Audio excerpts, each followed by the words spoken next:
Good evening and welcome to Success in the City. My name's Helen Webster and I'm with the lovely Sandra Scott, and our fabulous inspirational guest today is Joe Clarke. Amazing. Thank you, Joe, for joining us. So Joe is from the Romans Immersive Experience, and we'll find out loads about that as we go on. But we do have a little format. And so first we're going to shout out to the kids, any little people who've done amazing things this week. So I am going to go first and give a massive shout out to all of the little people who went to the Salvation Army in Rice Lane, like little holiday club. There's loads of little holiday clubs going out. By the half funding, which is half funding out to feed the kids and for the kids to have just an amazing time. So shout out to any little person who's going to their club and keep going. And what about you, Sam? I'd like to give a shout out, and of course they won't really know because they're all down south, but last week, as people know, we didn't have our show because we went to that there London and we were in Beth for 3 days. And all the little people who came and played on Lou and loved it and just thought it was amazing. So shout out to them. Shout out to all my young people who are just working so hard preparing for their GCSEs at the moment over the holidays. Loads of them are in school every day, you know, working hard. So shout out to them as well. Well done, all of them. What about you, Joe? Have you got any little people, young people you want to give a shout out to? I suppose I could do it to my girlfriend's son, Harley. He's just started their MMA class around in a local kind of MMA gym. So he's been coming home from that session and beating me up. So yeah, he really enjoyed it. So yeah, a little shout out to him for that. Brilliant. Well done. Yeah, I was going to say you'll have to watch yourself now. How old is he, Joe? He's 8. Yeah, cool. 8 years old. Yeah, good age, yeah. I'm not looking forward to the other years, but at the moment he's great to be around. Yeah, amazing. Okay, success this week for you personally, something that's happened to you personally this week, that's been good. So we didn't have a show last week because Sandra and I were traveling down to London on the Tuesday night. So I'm going to say that our success was that we survived. And we got home safe. And we had an amazing 3.5 days of, it was really hard work, but we had loads of laughs. And yeah, it was amazing. So yeah, so I'm going to give it, my success this week was going to Bet. Yeah, my success definitely going to Bet as well and coming. And we had a really good time, didn't we? And sometimes just escaping's good, even when you're working hard. But I was so tired this weekend, I really was. But that was cool. And I had I pitched today at Anfield. I went to Anfield. They had a big event with the maritime sector, and I pitched to Rowan and I both pitched our language services to Baby Line, to the Royal Navy, and to the cruise terminal. So that was really good, and we got dead positive feedback. So that was definitely a success. So I was happy about that too. And I spoke to Angie Redhead, who's coming on the show in a few weeks. So that's cool. Possibly next week, actually, or the week after. So that's really cool too. The week after. Brilliant. So that was good. What about you, Joe? Yes. Well, on Sunday we had two coaches of Irish children. Like they were like students from like a local football team, in Ireland. And we had to put a session on for them. So I think a success for that is getting through it. I suppose it was very difficult. So, and we've been meaning to get into Ireland for a long time. We've already got some connections there, but we want to make some deeper roots. So I suppose that as well is also kind of a success that we're quite happy with. Brilliant. Well done. Amazing. So Peter Lloyd is listening in and he says, welcome back. Glad you enjoyed that London. And John Howie says, hi, everyone, because he's listening in on LinkedIn. So thank you for listening in. And they can join in with our next section, which is this or that. Okay. So this or that.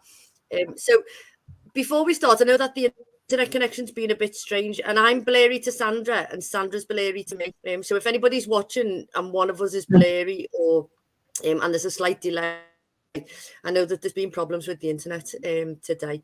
So, but we're going to carry on. We're going to carry on. Sandra, do you want to go first, or do you want me to go first? I'll go first if you like. So, we do the first bubble, Joe, because for the first time ever, we've been sponsored for the show. We've done it voluntarily for 2.5 years and funded we have to pay for StreamYard and everything, did it ourselves. So for the month of March, but we missed one, so we've carried it over. We've been sponsored by KCFM, which is a kitchen cleaning company, and they do building maintenance and high-level cleaning and stuff like that as well. So we've been doing stuff to do with that. So I'm going to have a go now, and this is an interesting one. Loo brush or cloth and spray? They saw that. You go first, Helen. Joe looks really freaked out by that. So you'd have to have both. I'd have to have a toilet brush. I wouldn't put my hand down the toilet with a cloth and a spray. So it'd have to be toilet brush for me. That's a good point. You would have to have both, indeed. Okay, fair comments. Joe, is that something you engage in? So, what was the question? It was toilet brush or yeah, a toilet cloth brush and a spray. Right. And Helen pointed out you really do need both, which you do. I think maybe, yeah, I think suppose you need both, but I think if I had to choose, probably a toilet brush, I'd say. Yeah, me too. Yeah, 100%. I would choose a brush as well if it was between them. Yeah, if I had to choose, yeah, definitely. Go on, Hel. Okay. All right. Okay. So Mike, KCFM do sponsor us, and they specialize in duct cleaning. So that's like taking all the gunk out, cooking, and it goes through like the extraction, and it goes outside. Okay. Yeah. Would you rather crawl in the ducting tube and get rid of all the chip fat grease and everything like that, right? or clean a big, massive, horrible, dirty oven? San. Clean the oven, hands down. And can I just say, my example of loo brush, they don't even clean toilets. I've just realised that. So I would clean the oven. Oven. What about you, Joe? Okay, so what was the? I know the question, but what was the first one? So we've got the oven cleaning, and what's the? Or like crawling in a tube, crawling in like the duct, so like a big tube where you have to crawl in and get rid of all the grease.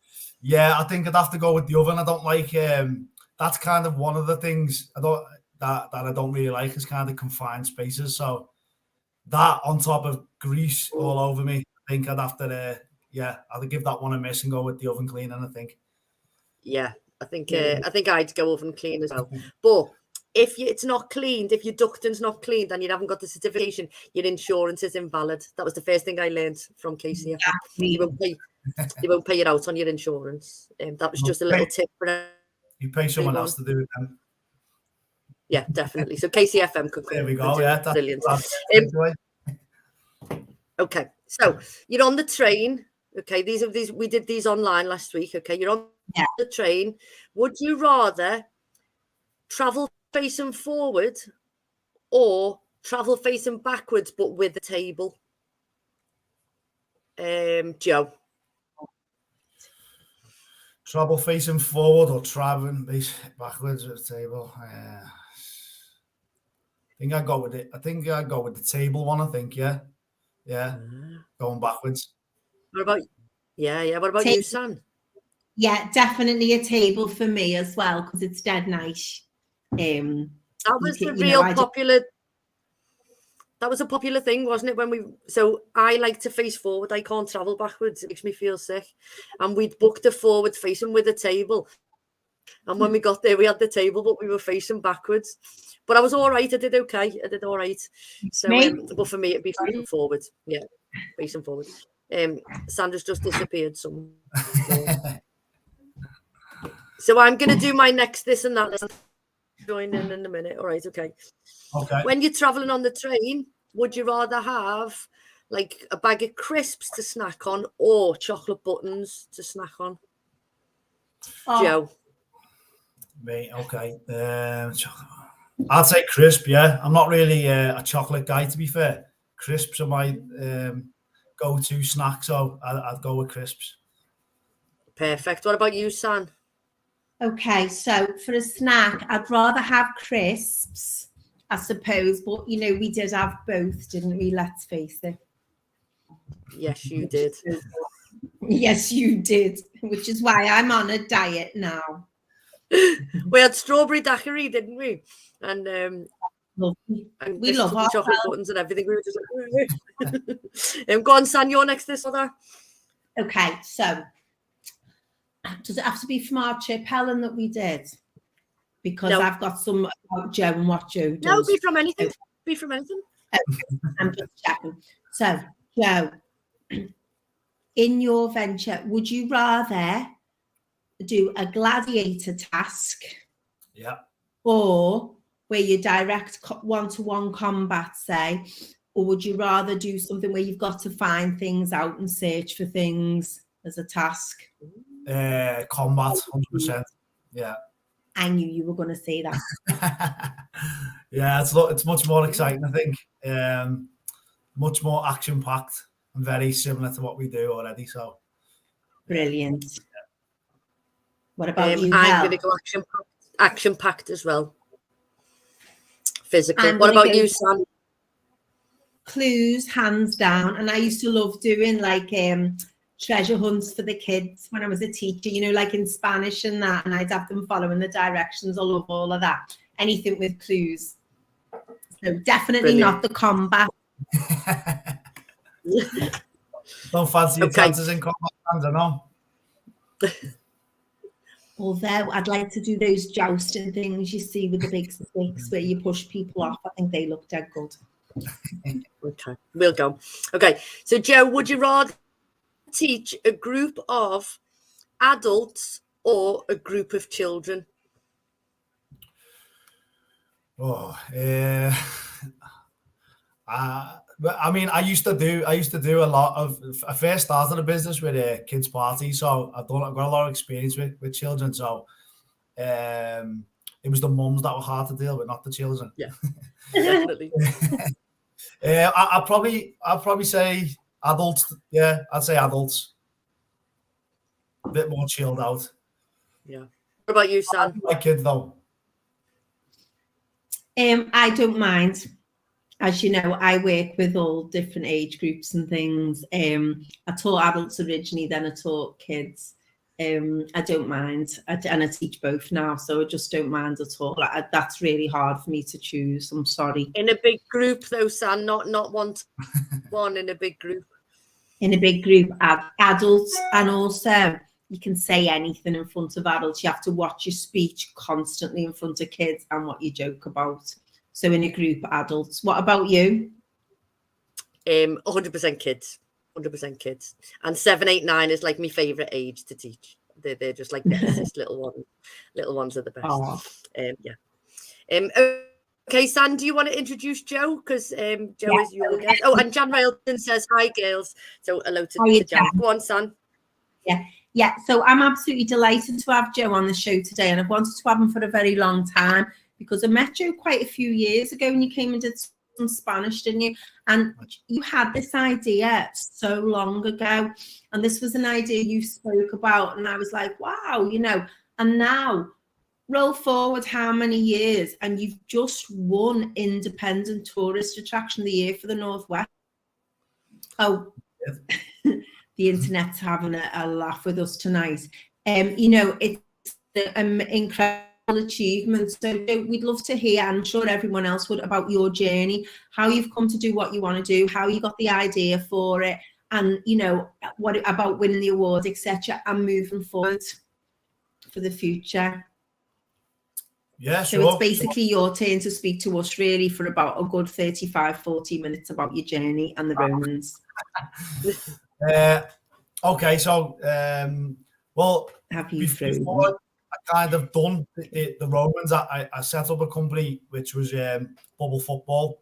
So it's like It's kind of like them big orbs that you see on holiday, you know, where you walk around like a hamster inside them. Yep. But rather than kind of running on water or land, these suits are kind of only encased on the top half. Your legs are free and you're supposed to play football. So that, you know, I started off with that. So I was already kind of in like an activity space, I suppose, and kind of an unusual, strange activity space as well. And I was doing lots of groups coming into the city. And what I noticed, one day we had two groups side by side doing this bubble football activity, and the atmosphere just went through the roof, you know, because they were both playing the game side by side and started feeding off each other's energy. And that's kind of like where it planted the seed to kind of want to create my own experience where I could welcome multiple groups at one time. So the atmosphere would be, you know, tenfold. Yeah, yeah. And they could potentially compete against each other as well. So adding that little bit of like, just even a little bit of healthy competition, I think. Yeah, I think it just adds so much. So that's where that's kind of like where the plant, you know, the seed of the idea come into it. So I was kind of, you know, where you get that vision where you're looking, you're looking at a car, for example, you're shopping for a car and you start seeing that car everywhere. Yeah. I was looking for a theme and an experience that I could create for groups, multiple groups at the one time. And then I was watching the movie Gladiator. So I was watching that, and that's an absolute classic. I'm sure, have you seen it? Have you both seen it? Yeah, definitely, yeah. Yeah, so I was watching that, and they used to bring in like I think they used to bring 200,000 people within this Coliseum. It's the birthplace of entertainment, basically, and they used to go there to watch games. So that just started. I just knew straight away when I was watching this. I was thinking, I need to bring this back to life, and this is going to be this is the theme I need to create this experience, and it fits in perfectly because people from all over the empire used to come to watch these games, and so now I've created games. That's kind of where it got to. I've created games where. And people do come from all over the UK. We have people from France on Saturday coming all from over the lands to come and play these games. So again, it fits in perfect with the Roman theme. So that's kind of where I got the idea from. And when it first started, it was just games. So it was very, very basic. Kind of like a little bit of, I suppose a little bit like It's a Knockout. Yeah. Remember that TV show? Yeah. A little bit similar to that in a way. Some original games in there, but very similar to that. But it's evolved massively over the years. We've just got like a 75,000 square foot forest, a secluded forest, because I always had a vision to kind of get the to make it immersive, to have live actors. I want people to kind of forget about the outside world for a minute and just get fully immersed in the experience. But it was very hard in our last venue because it was right next to a football pitch. Yeah. So as you can imagine, that, you know, football game going on alongside when we're all trying to run around in togas, pretending to be Romans, it kind of it ruins the illusion. It's hard to see reality in that environment. So we had we had people from watching the football shouting stuff, and the normal chants that you get at a football game. All the players running around, after the game, running around with the tops off with the big beer bellies out and stuff. So it was like, it was hard to kind of, really take it to the next level there. So with this new venue, we're in a secluded forest. So we've been dialing up the theme massively. In particular this year, the new year, what we're starting the new season. We've brought in tons of new features. So for example, we just done auditions a few days back to get another 2 characters. We've already got one. He's called Doctore, and he's like a hard-nosed character. And he kind of, I think, would it be easier to kind of tell you like kind of what the customer journey?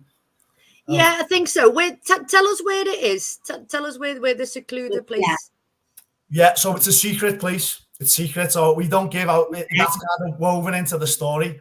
So what we do, we get everyone to meet up at Liverpool City Centre outside the Whale Museum. So the little cobbled streets on William Brown Street. We get them to meet there. and we've got our own coach. So the coach picks you up from there. So you could have like up to 100 people there at the same time, multiple coaches or a double decker, and then they're told to get there at a certain time. Once they're there, they're checked in, bundled onto the coach, and then they're transported to a secret location in the woods. So it's like what we weave it into the story and say it's like a Roman encampment, a secret Roman encampment just outside of Liverpool city centre. So then what happens when talk us through the journey. So they get on the coach, and then what happens? Yeah, so we get on the coach and we kind of start to prime them. So the experience starts on the coach. It kind of gives them vibes as well. Like, you know, when you're on holiday and most excursions that you book comes with transport, doesn't it? So you could be getting on the coach with multiple people. Everyone is all excited because you're on holiday. You're going somewhere exciting. It's kind of, it just feels like that. I don't think anywhere else is doing that. It's like when I got that feeling when I was on the coach the first time we done it. I was like, this feels like it took me back to like the holiday I had with like with all my old mates. You know, they're still my mates, but we don't see each other. Yeah, no digs there. But no, we kind of, when you're younger and you've got about 30 mates and you're all going on a lad's holiday or a girl's holiday. Well, it just took me back to that where we were on the coach and we were going to this big water park and it was just everyone was really happy. We're all singing, we're all dancing on the coach. Yeah. So it starts at that point. On the way there, we prime them. So we tell them the 10 laws of Rome. So this is getting people into the mindset of like what to do and don't on the site, what etiquette and that type of thing. But we do it in a Roman way. So it's really, really fun and engaging. We kind of make them a little bit nervous as well, but also a little bit excited because I think they're petrified. Go on. they're very closely linked by them emotions, I think. So they're feeling both of it, and I want people to feel that. We want people to feel what's going to happen, and that's what we want. This is by design. So when they get there, they pull up. We're on a farmland, but we've got like our own entrance. So you actually drive through a little dirt road on the farm. So when you're approaching it, it's got all machinery, like industrial farm machinery that is out of use. So that I think that makes people a little bit scared as well, because it looks like something off like Jeepers Creepers or the Hills of Eyes and stuff, you know what I mean? But once they're there, they're taking off the coach and there's like a little gap within towards like a big forest, and we just get them to walk through this little gap. So obviously, some people are kind of walking through a little nervously, not knowing what to expect. But when they get in there, that's when we get them. So that's when the actors come in. So the actors, we've got like 3 characters. They'll get everyone around, and then they'll give them like an ultimatum. So all these groups are together, they're all excited, and we'll say, right, the only way you're getting out of here today alive is if you become a gladiator and you take part in the Emperor's Games. And that's kind of the idea, is that they go into the games to win their freedom. Yeah. So they're fighting for their lives in the games. Now, they sound very brutal and very like scary and stuff, which we are leaning into that, but it's very, very fun. Our slogan is brutally good fun. So the main goal what we're trying to achieve is, have you seen like have you heard of Karen's Diner? Yeah, been to Karen's Diner. We got rinsed in Karen's Diner, or I got rinsed. Yeah. Sandra was very quiet in Karen's Diner. It's a sore topic, Joe. I've just got to say this one thing. We walked in, he went, any special dietary requirements? Now, I'm gluten-free, right? I'm a gluten-free weirdo because it is a pain for people. I try and be vegan wherever I can, but eating out can be a pain. Helen goes, I'm vegan. And then they took her to the middle of the room, and I was like that. And I went, I'm vegan too. And our other mates, a witness, Christine, who came with us, but she went, and I felt terrible because Helen goes, like as though I'd abandoned her. But you should have seen it; it was awful. Yeah, but we had put a target on your back, that one, right? That'll definitely put a target on your back in that place. We did have a good laugh, though. We had such a laugh there. Yeah, it's good. It's really good. I went a while ago. I don't think it's appropriate to tell you what they wrote on my hat. Probably not. No, it was. It was good. But we kind of like already had this in place. It's already been a vision. I went there obviously to kind of check it out. But their slogan is it's the rudest diner in the world. So our vision and our goal is to become the most brutal experience, but brutally good fun though. So it's not like, brutally like kind of, very going too far. It's just dark humor. The fun part is our absolute main focus, and that's I think that's the main feeling you'll get from coming to us is fun. So yeah, that we get the actors in there, and they kind of they're priming everyone for the games. They're getting them all psyched up. They'll pull a couple of people out the group. So occasionally we'll get like birthdays coming along. We might even get like hens, stags, and that type of thing. So they would pull out the guest of honor in front of all the crowd, and then single them out. And they're all talking in Roman tongue as well. So when you kind of giving people a little bit of abuse in Roman tongue, it's hilarious to listen to. Do you mean in Latin? No. Yeah, actually, yeah. I'm proud to say, yeah, we've got a guy there who's been helping us a lot. His name's Jack, and he's been putting some Latin phrases together as well. So, I have got a phrase book of Latin insults, which I will give you, Joe. Oh, amazing. So you can speak Latin as well. I studied it. You don't speak it at school, yeah. So and my lad did as my lad's got a GCSE in Latin now, random. But so I got him this book, and it's all insults in Latin. It's just brilliant. Oh yeah, I'll have to definitely that'll be brilliant. Yeah, especially for the new actors, yeah, because we're still kind of developing their characters. So a few little Latin insults will take it up a level, I think. I love this, Joe, because when you told me, at no point did I think, when I heard all about this and you'd said what you wanted to do, at no point did I think there'd be like specific characters. I thought it was just like things you do, different, tasks, if you like, and stuff. Whereas obviously the amount of thought that's gone into this is incredible. It's like a cross between a show as well, isn't it? And an activity that they do. Yeah. I don't know if you've been, there's a place in France called Puy de Fou, which is like Well of Fools or Madness. And it's not like what you do at all. People can't interact. They just watch. Yeah. They do loads of shows like that, but it's just a show. They're not part of it, I've seen that. Yeah. I want to start checking places out like that to get a bit of inspiration and see how other people are doing it for sure. I think I have seen that place. But yeah, I think what we're trying to do, which I suppose is a little bit different, is kind of the immersive side. We're really ramping up massively, and we want people to step into the story, but not just step into it, participate in it. So they're actually taking part in it, and that's something we're working on. And we've I think it's just evolving each year on year, in big strides as well. We want to. I think that's just kind of the way we are. The culture is just to kind of keep on making it better and better and better and better, and not rest on our laurels. So the goals are big, but you work within your budget and your resources, which is like we're relatively quite well. We're a small company and we've got big aspirations, but we're going there as fast as we can, I suppose. Sorry. I was just going to ask, sorry, we'll just keep interrupting you all the time. I was just going to ask, if somebody wants to go, do they have to come as a group, or can like 2 people join other people, or how does it work? Well, it was initially set up for groups initially. So, like I mentioned a bit earlier on, I kind of started my business in a different, which was set from the Romans for groups. So it was a natural thing to move over the Romans into groups. What's good is this year is the way we've adapted the experience. So we've adapted it with live actors. The games, the contact games are now being taken away, and they've been with time trials. So we now can accept individuals as well. So from the 28th of this month, we're going to be going on sale for individuals. So you can just go with one person. You can go on your own. You can go with a few of your friends.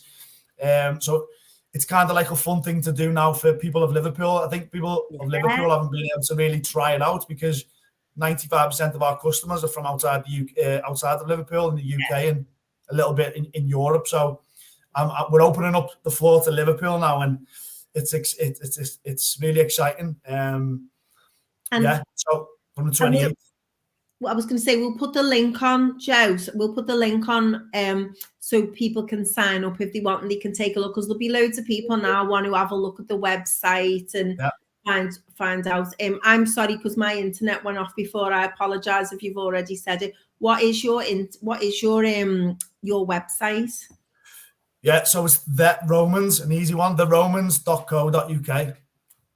I'm just typing that in now, and then I'll just put it on so people can have a look, and then we'll share whatever onto our pages as well. So Joe, when you were younger and you were growing up, did you have like an interest in the Romans, or is it just something that you saw with gladiating, thought, oh, I can turn that? And then have you done research, or have you got like a team of maybe experts who are guiding you on it? Yeah, I mean, I didn't specifically have an interest in the Romans, but in history in general, I do like history. I like I've read books on Alexander the Great and figures like that. So I did have a big interest in that type of thing. It does fascinate me. I did like the Romans, but I didn't have kind of an obsession about them until recently. So now it's pretty much been like non-stop Romans for like the last 3 years. I met. There's a guy who I meet every now and then from Chester. His name's Paul, and he's got a company that does Roman tours. So he's been really good to kind of lean on and get a lot of advice from him, and a lot of really interesting things that the Romans done. The more gruesome stuff, the interesting stuff. We're not about like history so much. We try to keep it as close to history as possible, but we lean more on the gruesome side than the fun. So being good to kind of lean on. I also met an author as well. Can't remember her name. I think it was Bridget, I think, like a German author. And she offered to sell me this big, huge slingshot. It was like 50-foot slingshot. A Roman slingshot. Yeah, I would have loved to get that, but to put I'm not quite sure to get on the public liability insurance. So the health and safety must be a battle of laughs. And what about food? So do they have like, what type of food? Do people have food when they come, or how does that work? Yeah, so how we've done it like historically is kind of, we've done packages. So you can just buy a standard ticket, or you can buy an upgrade, which includes food. So it's like kind of pre-order. We're stepping the food up this year as well. So we've got like we've ordered a big Bavarian swing grill. Them ones that you see in the Christmas markets. Yeah. They look very visually interesting, don't they? I mean, they look cool, really cool. And I think it really goes with the theme. So we've just got one of them, and we're doing like a brutal barbecue, we call it. And that's, we wanted to do a big Roman feast, but I don't want to kind of, as I mentioned before, like I don't want to get distracted too much. And we're about games and we're about fun. So we're just keeping it simple. We got them Bavarian sausages. Yeah. Because the thing is, you can just go off, can't you, on something, and you think that'd be ace, that'd be good, and that'll grow, that'll come with it as you're growing, because you've already grown massively from going from one venue to the next venue.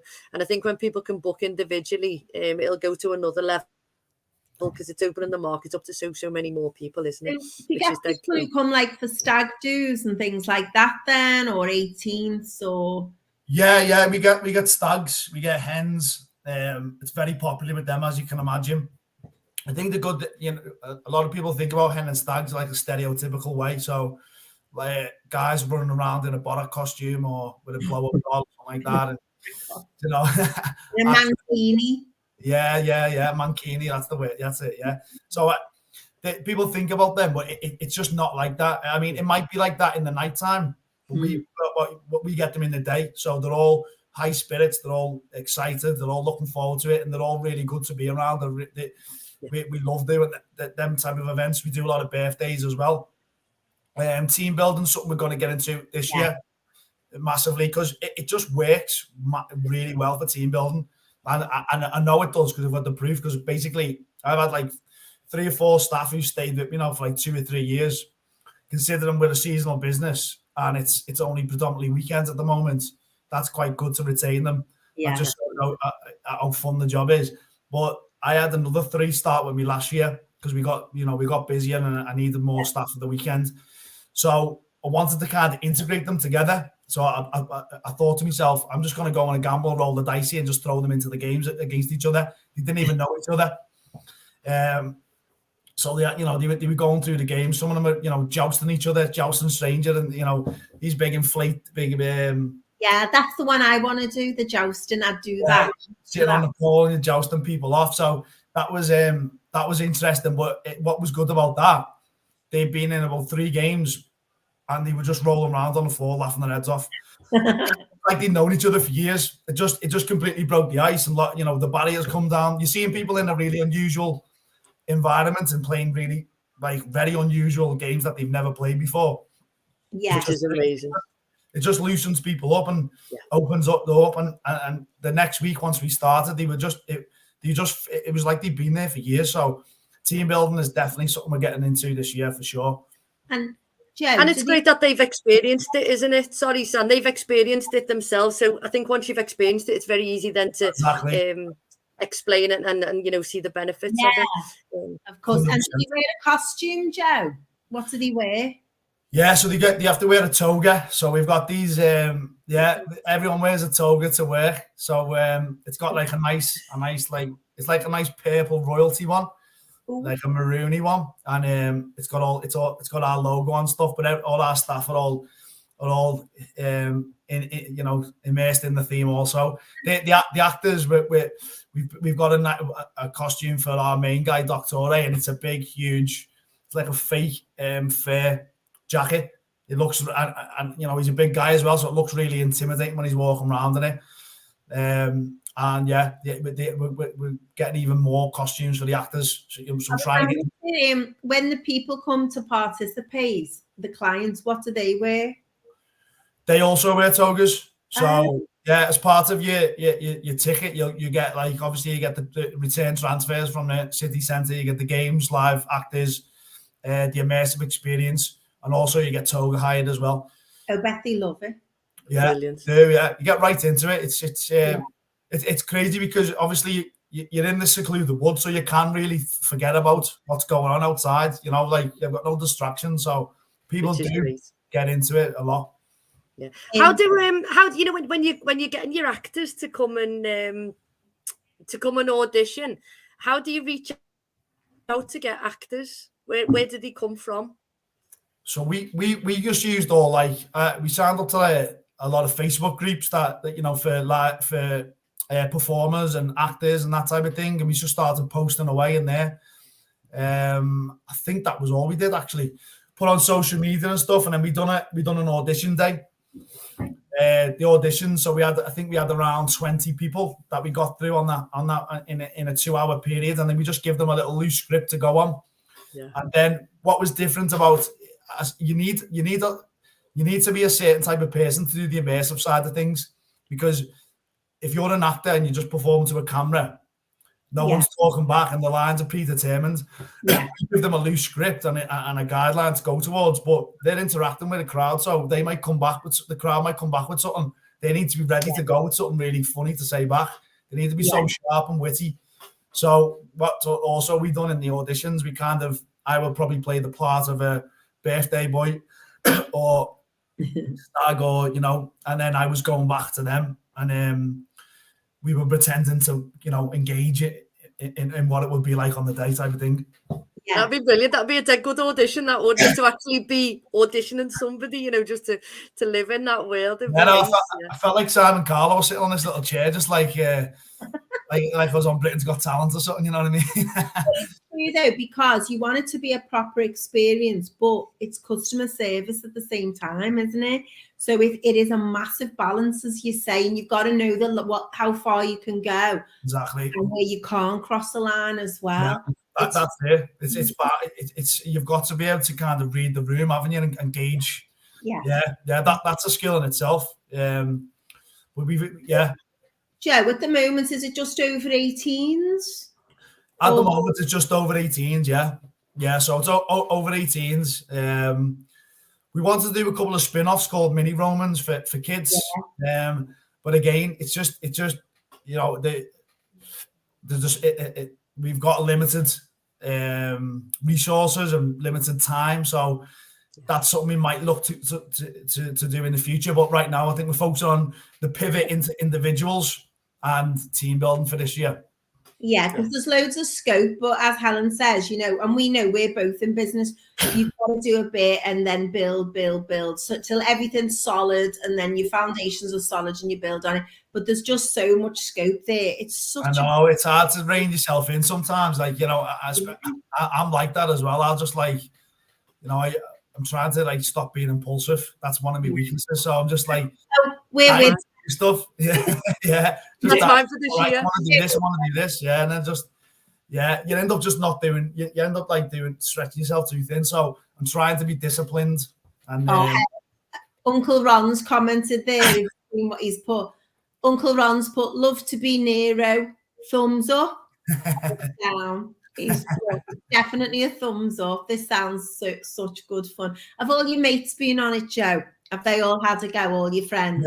Yeah. That was they were the guinea pigs. So when I first created the games, I had around 15 of my mates come along and take part in it, and we got photos from it as well. Some of the probably they're my favorite photos, the action shots we got on that day, and that was that was the moment to realize they had something, because I can show you the photos. Everyone's just loving it, absolutely loving it. Everyone's laughing their heads off. Everyone's falling over and stuff. So doing it with your mates, it give me a perspective like of a customer perspective, because other people will be doing it with their friends. So, and it went down amazing. So yeah, they were the first ones to try it. And they'd probably be really brutal, wouldn't they, with each other and with you as well? Yeah, exactly. Yeah. They wouldn't hold back. Like if it was rubbish, they would tell me, you know. So how do you create the games? How do you what's your inspiration for creating the games? I got a bit of a wild imagination, to be fair, but I just do lots and lots of research and lots of trial and error. We watching lots of game shows as well. I'm not gonna sit here and say we don't take inspiration and stuff from other places, because we do, but we kind of like try and make our own creations as well. But it's just literally just, I think because I'm in this industry of games and activities anyway, it's kind of like I know what works and and what doesn't, and I can probably think, oh, that might work really well because I've seen this happen. And yeah, it's a lot of trial and error, to be fair. Yeah. Brilliant. I love it. I think it's ace. And San, I think we definitely need to go. It is. I've just got a couple of questions. Yeah. I'd like to go, right, Joe. I'm quite interested, but is it safe, or will I end up with a broken head or something? Yeah. We're going back to like when we first started, the games were pretty much all contact games. So we did have like blindfolded boxing, for example. I make the porridge. Yeah. So the gloves are like big 80-ounce ones. So you know the smaller ones you see on boxes. These were comical, very, very massively layered, hard to swing, and it was just all comical, to be fair. Yeah. But so we did have games like that, and it was very much contact throughout the whole experience. Where now we've adapted and we've evolved a lot, and a lot of the games are now time trials. So one that we've just trialed out last week was Overthrow the Emperor, it's called. So as you can imagine, like 5 blocks, wooden blocks in a row, another 5 on top, another 5, another 5, another 5. This all together makes a picture of an emperor. Oh, that's clever. Yeah, so what you need to do is you need to throw something. That's why overthrow the emperor, and then you throw it. You've got to knock the emperor down. Once he's down, you've got to put them back together in the same order. So it's a bit like a jigsaw. But if you can imagine, you've got 2 teams going side by side doing this. And from the trials, it's been going to like pretty much the last row on every single one. Yeah. So one team could be really, really good at throwing. And you think that they've definitely won. But then the other team, they just can't put it back together. And the other team finally catches up. So it's like a really nail-biting finish at the end to put it all together. So these type of games is the direction we're going in. We're not moving away from the games like that that were initially like that, because we've had to as well, because it's for individuals. Because if it's just for individuals and you got to go and do blindfolded boxing with a stranger, that could present many potential problems, I'd imagine. So yeah, I think these games that we're getting is much better, the direction we're going in. But as I say, it's just evolving. It's just going that way. They're great for like teamwork and team building, aren't they? Because they're based on like communication skills and do you work well as a team, and you you can plot your outcomes to them, can't you? When people are playing on them as well. And as you say, some people might be really good at throwing, but then some people are a bit more strategic and problem solving. So that's great when you've got like a bit of physical and problem solving at once. Exactly, and that's one of the good things about the games as well. There's so much. There's like 6 of them in total, and they're all very varied. They're all very different. So if one person isn't very good at one, they're definitely going to be good at another one. Yeah, brilliant. I just think that's the variation of games. There's something for everyone here, and then put in with the live actors. So if someone wasn't very active, for example, or didn't like to do active stuff, like to rather go out and have a drink than go out and do some outdoor activities. There's something for there that they can have fun with the actors and stuff as well. How long does the experience last? That's a small question, yeah. Yeah, 2 hours. So we say to allow for 3 hours in total with your transfers, but I think that's a positive because it's kind of like a little day out. It's kind of like you'll go to like Alton Towers or somewhere like that, and you'll spend a good portion of the day there, and that's what you can do here. 2 hours. It doesn't feel like enough sometimes, I think, but we're sticking with it for the time being. And as I say, the experience starts on the coach, so there's entertainment on the coach as well. We've got entertainment on the way back. So, like, if it was your transport, say it might be like 1 o'clock to 3 o'clock, or no, to 4 o'clock. That's a full afternoon, isn't it? Yeah. What a great thing to do, though. It's so different as well. I like the fact it's a secret location as well. That's quite cool, isn't it? Cool, definitely.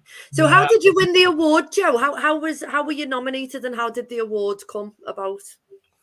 Well, on the awards, you submit an application. So anyone can kind of submit an application, and then they'll review each application. So you get asked like all questions about like sustainability.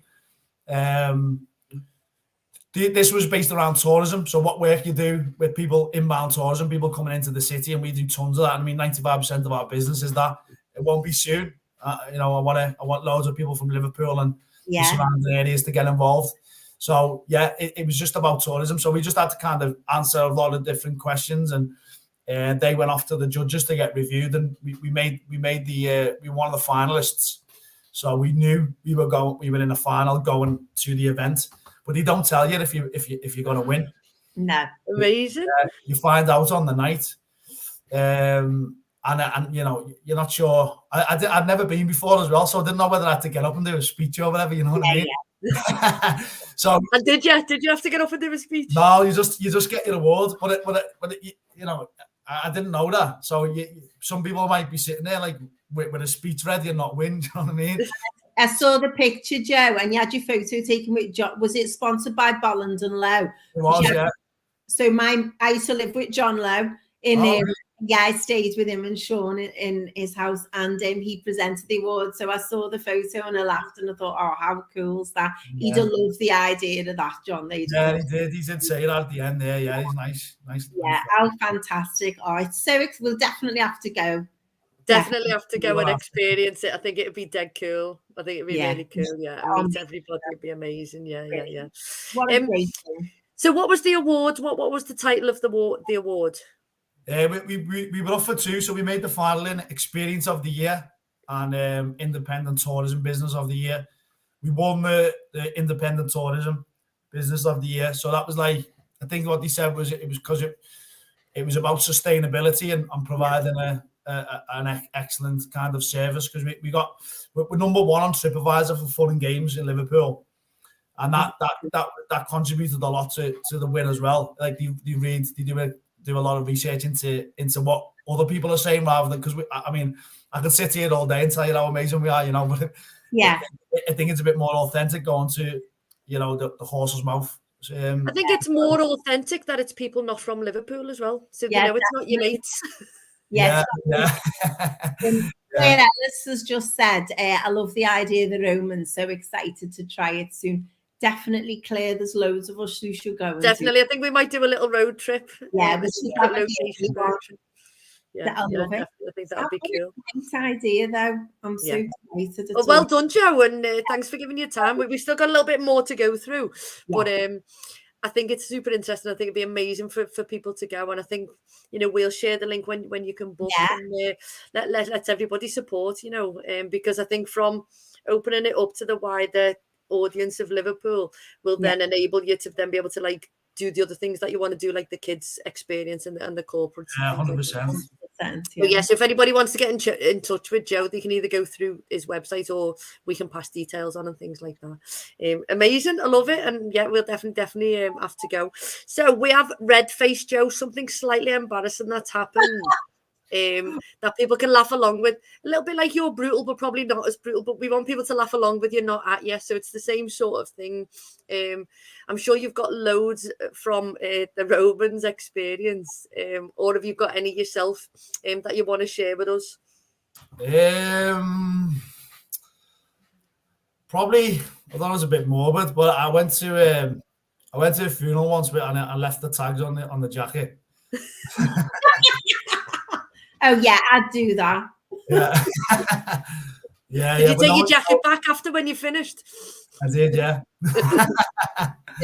Yeah, we have them every week.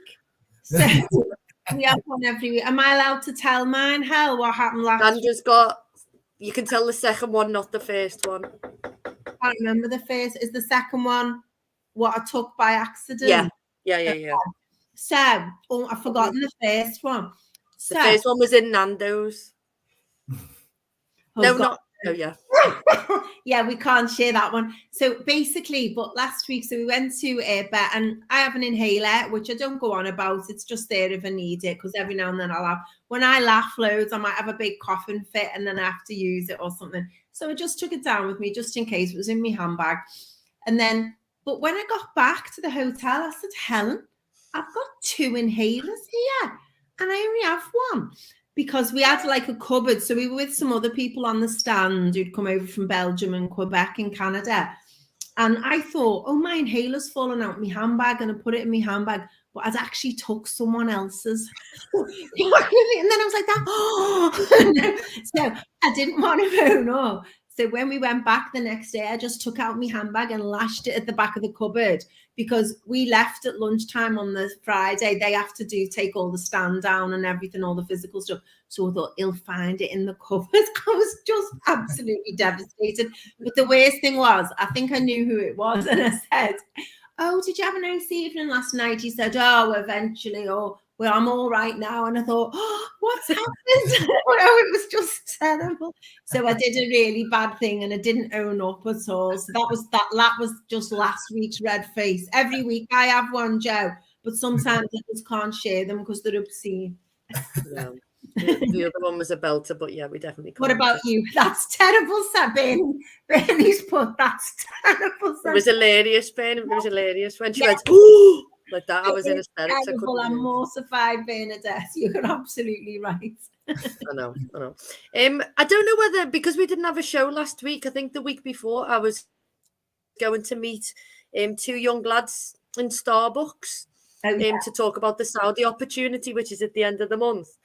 And I went to the wrong Starbucks. Yeah.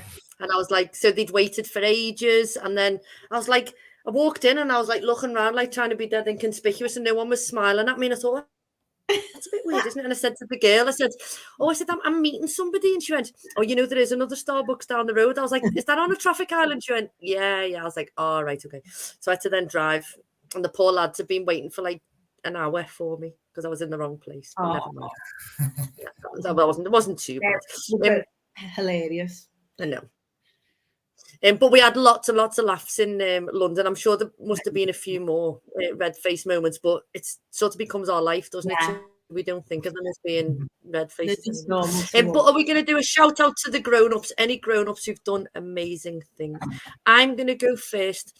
Go on. So I am going to give a massive shout out to Autism in Motion, who've been our guests previously. So April the 2nd is Autism Awareness Day, and they do a Calm in the Palm, which is in the Palm House, and they do a lovely event, and all the services who provide to families or children with autism, they go and it's a free event, and it's just to share knowledge of services that are out there. And young Hannah did all of the planning herself, and you know, she just did an amazing job. And unfortunately I couldn't go, but I saw the photographs and the feedback has been amazing. So I want to give a massive shout out to Autism in Motion for calming the palm, for raising the awareness, and also for delivering a fantastic event. So that's my big shout out is to them. Brilliant. What about you, Joe? Like an organisation type of thing. No, just any grown-ups, any big people who've like maybe helped you, or anything, any grown-ups in the world you want to give a shout out to?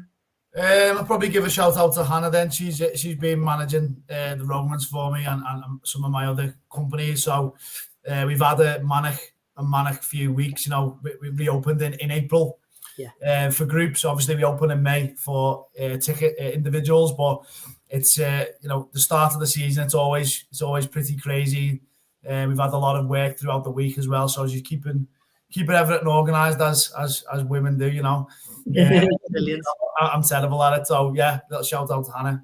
Well done, Hannah. What about you, San? I wanted to give a shout out to a former guest as well, Angela Preston. So we were watching telly last night. There was a documentary on BBC One, and then there's Angela Preston talking, and it was all the campaign. And she speaks about some work she does, but she doesn't speak about the other stuff.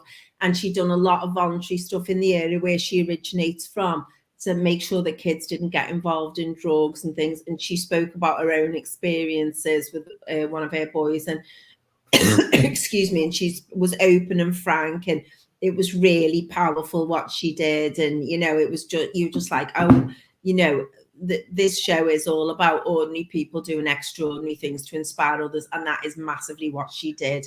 And I just thought, wow. So massive shout out to Angela Preston, definitely. Well done, Ange. And I'm going to give another shout out to one of our former guests, which was Bernie Hollywood.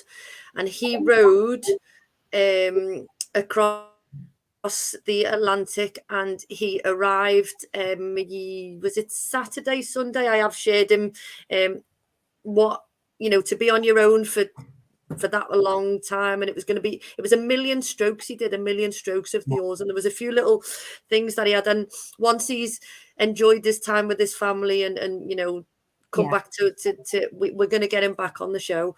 So if anybody wants to have a look on the Facebook group, it's Bernie Hollywood, the Boat of Hope, and he created this boat and he took it around schools, and it was all about depression and stuff like that, and being on your own. And he put himself in the position of how his son felt, and that was the reason why he did it, to be out there on his own for all that time.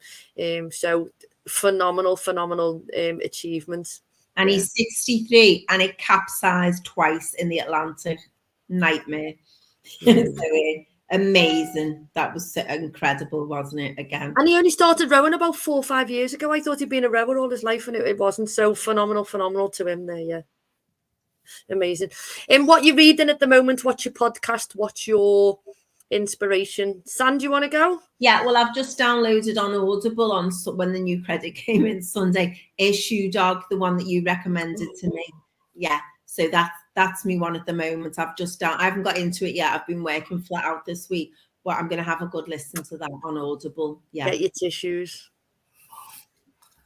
It's one of the I'm now reading Shoemaker, which is the story of... So Shoe Dog is the story of how Nike started. I'm reading Shoemaker, which is the story of Reebok. But Shoe Dog, I read Shoe Dog when I was traveling to Saudi, and we were getting planes, and I sat on a flight from Jeddah to Riyadh in absolute bits, just sobbing, because it's just the inspiration and his story. It's an amazing. Do you know what's going to happen, Joe? It'll have no impact on me on whatsoever. I've read that. I've read that as well. Did you say, Joe? I've read no, not really. No. I haven't cried for about 20. No, probably can't even remember. No, I didn't read that. I didn't cry or anything like that. Did it touch you at the end though? I can't even remember what happened at the end, to be honest. I can't. I don't want to do any spoilers, but at the end, he spoke about because I've family. Okay. Yeah, I've read Shoemaker as well, the Reebok one. That's a good one. The guy he's from Bolton, isn't he? He's from Bolton. Yeah, that's what I'm reading now. I'm reading Shoemaker now. Yeah, that's really good. And he signed it. He signed it to me. Yeah. What about you, Joe? Are you listening to anything at the minute? Yeah, I'm reading a book called Guerrilla Marketing. Oh yeah, I've read that. Yeah, I think it's called. I think it's by Jay Conrad. So it's got strategies like for small businesses to kind of try and compete with the bigger companies, like kind of like creative marketing type of thing, like David versus Goliath. Yeah, you know. Yeah, it's good. Really brilliant. Good. Well, you're that already, aren't you? Yeah, definitely. So we're going to say a massive thank you for Joe for giving your time up. We know you're dead busy. Everybody book onto the Romans immersive experience. Share it with everybody. We'll share it on our social media. And Joe, do you have a closing mantra, closing quote that you live by, or that the Romans live by? I don't so much a quote. I do read a lot about Stoicism. That's something that I'm really interested in, and I try my best to kind of live my life by that. I'm not quite there 100%, but I do like it. I like it teaches like fortitude and resilience. Definitely got that from it.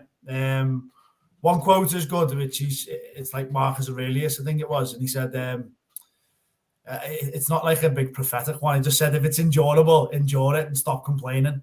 I want to try and get that. I was going to get, it's a bit long for the tattoo, but I might get, to put somewhere, because it's easy to complain, I suppose, isn't it? And that just says complaining isn't going to do anything about it. Just crack on and keep going. Amazing. I love that. Well, massive thank you to all of you. We'll see everybody next week. The footy is on, so I'm going. All right. So massive thank you to everybody, and we'll see everybody next week. Thanks, Joe. Thanks, Sam.